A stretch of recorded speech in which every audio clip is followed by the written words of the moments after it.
Tuloy sa ating mga balita, magpapalitan ng kaalaman at kasanayan ng Armed Forces of the Philippines at Indonesian National Armed Forces sa pamamagitan ng Philindo Strike 4 na 2024. Isang bilateral military exercise sa idinaos na opening ceremony sa Officers Clubhouse sa 6th Infantry Campilan Division Headquarters. Mainit na tinanggap ni Colonel Edgar Cato, Chief of Staff ng 6ID, ang mga kalahok na puwersa. Sa kanyang minsay, inihayag ni Colonel Cato na karangalan para sa Campilan Division na maging host ng joint exercises. Ang bilateral exercise na to ay patunay na matibay na pagkakaibigan, ugnayan at pagtutulungan sa pagitan ng dalawang bansa. Ayon kay Colonel Cato, ang Indonesian contingent ay pinangunahan ni Colonel Inc. o Colonel If Yuki Malinton Cornyafari, commander ng 11th Infantry Brigade Badik Sakti Tentara National Indonesia, ang Katandarat o TNID-AD. Sa kanyang payag, sinabi ni Colonel Cornyafari na ang Indonesia ay nakatuon sa pagpapalakas na ugnayang militar at bumuo ng mas matibay na security frameworks kasama ang Pilipinas. Sa pamamagitan ng pagpapatibay ng pagkikipagtulungan at pagpapalitan ng mga estratehiya at karanasan, sinisikap nilang pahusayin ang kanilang estratehikong pagpaplano at joint capabilities. Dagdag pa ni Colonel Cornyafari, ang Philindo Strike for 2024 exercise ay magpapatuloy sa mga susunod na araw kung saan itatampok ang iba't ibang aktibidad sa pagsasanay na naglalayong higit pang pahusayin ang pagtutulungan at kausayan sa pagpapatakbo ng sandatang lakas ng dalawang bansa. Ang mapagsasanay na ito ay makakatulong umano sa pagpapahusay ng operational capacities ng 6ID at sa pagpapahusay ng kahandaan nito sa humanitarian and disaster response scenario. Umagang balita sa Kings Radio. Samantala, bilang panghuli sa ating balitang pambansa, isinapubliko ni former CESDA Secretary Dato Teng Mangudadato ang mabuting na ugnayan nila noon kay BARM Chief Minister Ahod Balawag Ibrahim sa ginanap na Thanksgiving Kanduli ng Sultan Kudarat LGU matapos na ipatigil ng Supreme Court ang tinakdang plebisito sa mga bayan ng Dato din Sinsuat at Sultan Kudarat Maguindanao del Norte. Ayon kay Mangudadato, pawang magaganda ang kanyang naging suhestyon bago pa umusad ang BARM government. Ang ipinagtataka ng dating gobernador ng Sultan Kudarat Province ay tila ba pinagdamutan ng kasalukuyang administrasyon ang mga traditional leader sa pagkamit ng mapapayapang pamamahala sa Bangsamoro.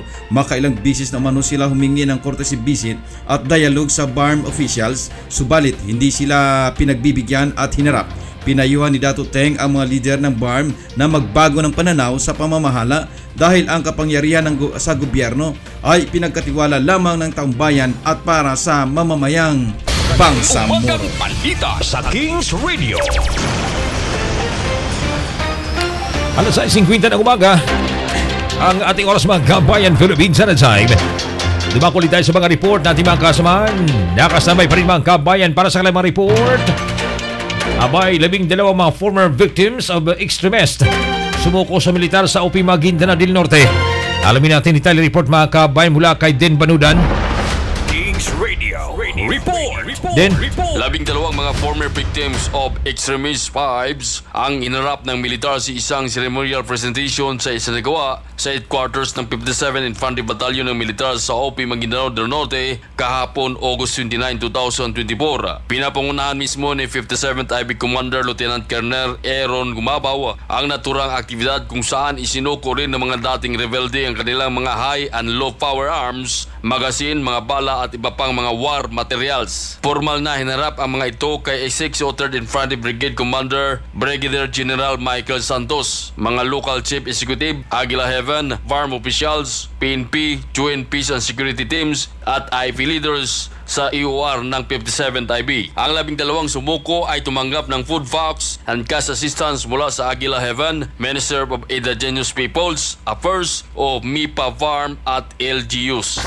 So far, successful naman po yung yung conduct ng activity kanina. So meron po tayong 12 na former victims of extremists na nag-surrender po ngayon. Bali, iba-iba po yung firearms na sinurrender. Merong 60 mortar na non-standard, meron pong M14, merong M16, meron ding Bushmaster, merong dalawang RPG, homemade, meron ding M79. Tapos nagdala rin po sila ng improvised explosive device and Molotov bombs, Molotov type bombs. At the same time may mga ammunitions and magazines.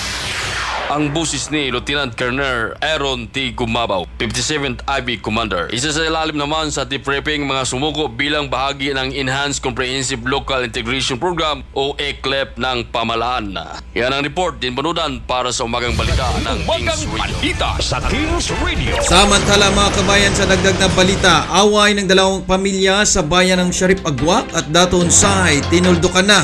May report si Edgar Cabanyo. Kings Radio. Report. Matagumpay na nasigawa ang dispute resolution at reconciliation sa Municipal Hall ng Sharif Agwak, Maguindanao del Sur na nagresulta sa pagtatapos ng matagal ng alitan at girian sa pagitan ng dalawang magkaridong grupo sa Barangay Mita Datunsay, Maguindanao del Sur at sa Barangay Bialon, Sharif Agwak, Maguindanao del Sur. Ang Peace, Security and Reconciliation Office, BARM, sa pangunguna ni Executive Director Anwar Alamada ay naging tagapamagitan sa nasabing pag-aayos sa pagkikipagtulungan ng Local Government Unit ng Sharif Agwak, Local Government Unit ng Datunsay, Maguindanao del Sur, Philippine National Police at ng Armed Forces of the Philippines. Ang dispute resolution ay naganap sa pagitan ng mga grupo ni na Barangay Chairman Muhammad Ais Upam at Ali Boy 30 Daminsik ng Barangay Bialong, Sharif Agwak, Maguindanao del Sur at ni Haji Tunganasio at Brahim Bra Bicalyong ng Barangay Meta, Datunsay sa nasabing lalawigan. Nagpapasalamat ang PSRO team sa mga taong naging daan upang matuloy ang nasabing RIDO settlement. Inaasahan ang pag-aayos na ito ay magiging simula ng pangmatagalang kapayapaan at pagkakaunawaan sa pagitan ng mga grupo. Yan ang report. Edgar Cabanyog para sa Umagang Balita sa Kings Radio. Umagang Balita sa Kings Radio. Samantala mga kabayan, close ban na aksidente dyan sa bahagi ng Alamada, North Cotabato. Driver patay.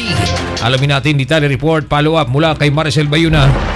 Kings Radio. Report. Dead on the spot ang driver ng Puso Super Great Close Van Truck na maaksidente alas 9 ng gabi sa kabaan ng National Highway Sitio 993, Barangay Giling, Alamada, Cotabato. Sa investigasyon ng PNP Alamada, habang binababay ng Puso Super Great Close Van Truck color blue na may plate number CCB 8659 ang highway na nagmula sa Sitio Maracabak, Barangay Giling, Alamada, Cotabato na may kargang humigit kumulang 21 toneladang kalabasa na dadalhin patungo sa Nueva Ecija, ngunit pagdating sa mababang kurbada bahagi ng lugar, dito na umano nagkaroon ng aberya ang sasakyan na nauwi sa aksidente. Nagtamo ng sugat sa katawan ng driver na kinilalang si Eddie Hibla Estelonio, 63 years old, may asawa at residente ng Canlubang, Calamba, Laguna na nasawi, habang sugatan naman ang sakay nito na si Lee Richard Tomas Hofaler, 19 years old, single na residente ng Phase 2A, Aguado Race, Marites City, Cavite. Sa ngayon ay patuloy na napapagaling ang sakay na dinala sa isang pagamutan sa bayan ng Barisilan, habang ang driver ay dinala na sa Pornaria. Nananawagan naman ang pulisya sa lahat ng bumabiyahe na maging maingat at palaging i-check ang mga sasakyan bago magbiyahe. At yan ang report, Maricel Bayuna para sa Umagang Balita sa Kings Radio. Umagang Balita sa Kings Radio.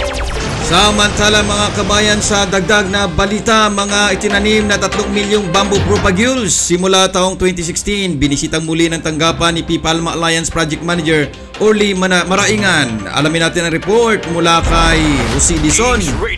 Katulong. Makalipas ang 8 taon ay muling pinisita ng tanggapan ni Ginoong Orly Maraingan, ang project manager ng Palma Plus PB Alliance, ang mga lugar na pinagtaniman ng mga bamboo propagules sa bayan ng Libungan. Ito ang kinapirma ni Maraingan sa panayam sa kanya ng Kings Radio News Team sa pagsasabing taong 2016 sila unang nagtanim ng mga bamboo propagules kasama ang Area Development Unit ng Department of Agriculture, SOC Sergeant, kung saan base sa identification ng provincial government sa mga lugar na mabisang pagtamnan ng mga kawayan ay ang Palma area ang naging recipients sa nabanggit na bamboo propagation o tree evolution program noong kapanahonan ni dating Mayor Amping Kwan. Ang 3 milyong bamboo propagules na utay-utay na ibinigay sa Palma Alliance Project Office ay natanim ng lahat sa mga tukoy na lugar sa Palma Alliance na siyang pangunahing misyon ng kanilang tanggapan upang muli itong balikan at bisitahin kung ano na ang status ng mga itinanim na kawayan. Ang tinig ni P-Palma Project Manager Orly Maraingan. The Revolution Program, wherein mostly of the municipalities from Alamada down to Midsayap na kung saan dinaanan ng tubig ng Libungan River ay tinaniman natin ng bamboo sa mga riverbank. Nanawagan si Maraingan sa taong bayan na ipairal ang pagmamahal sa kalikasan sa pamamagitan ng pagtatanim ng anumang uri ng kahoy, kabilang na ang mga kawayan, dahil isa ito sa makakatulong sa kabuhayan ng mga mamamayan anumang kahirapan o krisis na darating sa kanilang buhay. Sa muli, ang boses ni Palma Alliance Project Manager Orly Maraingan. Ang ating ngayon, we plant bamboo, at the same time, the economic impact of bamboo, of planting bamboo to the people of Palma area. At sa report, ako si Ed Katulong para sa Umagang Balita sa Kings Umagang Radio. Balita sa Kings Radio. Unsa ang pinakasakto nga conditioning sa manok